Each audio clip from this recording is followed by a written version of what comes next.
Okay, I want to talk about El Salvador. And Galoy has been on the ground in El Salvador basically since day one of Bitcoin usage there. Um, what is your assessment of Bitcoin adoption across the country today and the different ways in which it's being used?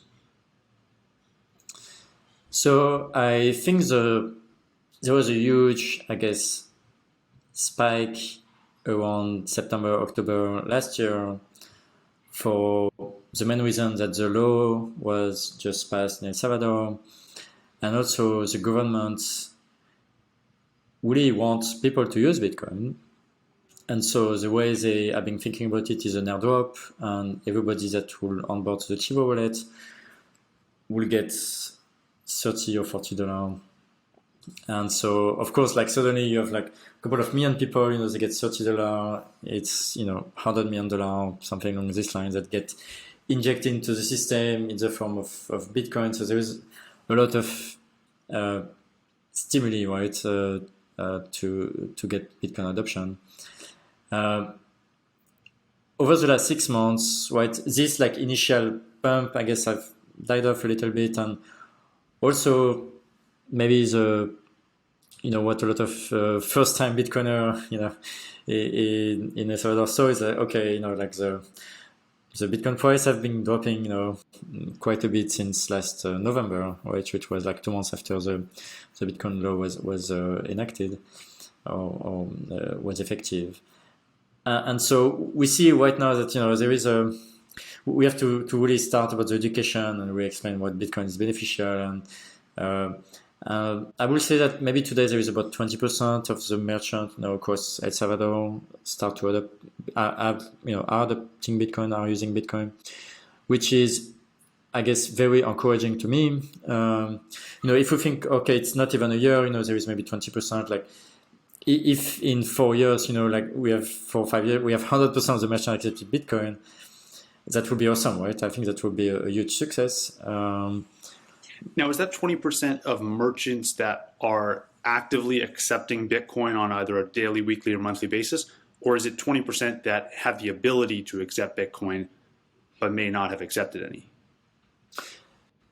I mean, I think all the merchants that have the ability to accept Bitcoin or have received Bitcoin, but it's possible that over the last week, over the last month, there has been less active transaction than if you think 6 months ago, right? Because 6 months ago was really the period where, there was a lot of, I guess, traction with the airdrop. But I think nowadays the merchants that have to accept it, they accept it for the right reason. It's because they start to understand Bitcoin, they understand the difference between Bitcoin and the US dollar. They don't really just accept it because, hey, I received $30, therefore I should open a wallet, right? And I think those merchants are, and people using Bitcoin today, like they really understand Bitcoin. This is why they use it, right? And what takes time is really the education. It's like we need to, each person tells them, this is why you should use Bitcoin. This is the benefits of Bitcoin for you. This is the benefit of Bitcoin for the country. Even this is the benefit of Bitcoin. If everyone on earth was to use it, like, me as a person that has been in the industry for 5 years, like, it really took me, I don't know, 2 years something to really get Bitcoin, right? Initially, I was into crypto, and then I was distracted, and I had to learn about economics. And despite me having a computer science background, like it took me more than 2 years, right? And so if you think about the person in El Salvador that maybe doesn't have any economic background, any CS background, like it will take them time to understand Bitcoin, right? I think this is expected, but the education program are, I guess, very important, but they're working, right? They're slowly but surely, I think more and more people understand Bitcoin in El Salvador, and for me, this is a great success. What's happening on the ground? What are the education Despite campaigns? despite if you will see the highlights that say, hey, I went to a shop and people don't accept Bitcoin, therefore like the Bitcoin law is a failure. Like I think for me it's a great success. Yeah, there's a lot of that on Twitter. Just like, someone takes a picture of one thing, whether it's someone accepting Bitcoin or someone not accepting Bitcoin, and they conclude that, oh, the entire country's on Bitcoin now, or no one's on Bitcoin. And, obviously the truth is somewhere in the middle. I want to learn more about what these education campaigns are in El Salvador today. What are you seeing the most success with in helping onboard new people to Bitcoin? So there is many things happening in El Salvador about education. The government have created some program. Me Premier Bitcoin is, for instance, an organization that is really focused on like helping people through meetups and other meeting, to understand what Bitcoin is.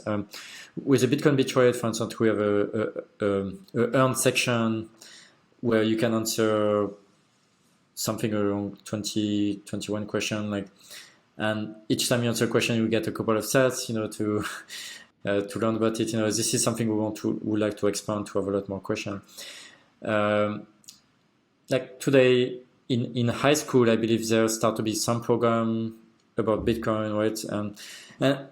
And typically it's also something that we've seen in Horizonte, in Bitcoin Beach, is that it's one of the very effective to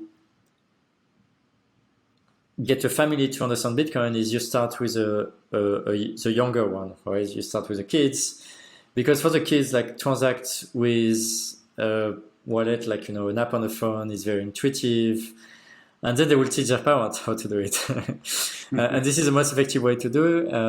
And so, yeah, I think, if you have a program in school and, like every year you have like, you have 10, 20 hours, to learn about Bitcoin, like, in 1, 2, 3 years, and, most kids at school will understand Bitcoin, and, the next year, all the parents will understand Bitcoin. Right? I mean, it takes some years, but yeah, I think it's working. It takes time, but it's working. Right. So it's going to be the youngest generation in El Salvador that is causing the rest of the country to get on board to Bitcoin. Is that how you think it'll happen? Like at first you teach the younger generation how it all works, and they spread this message to their family and friends, and it kind of proliferates upwards through the generations over time?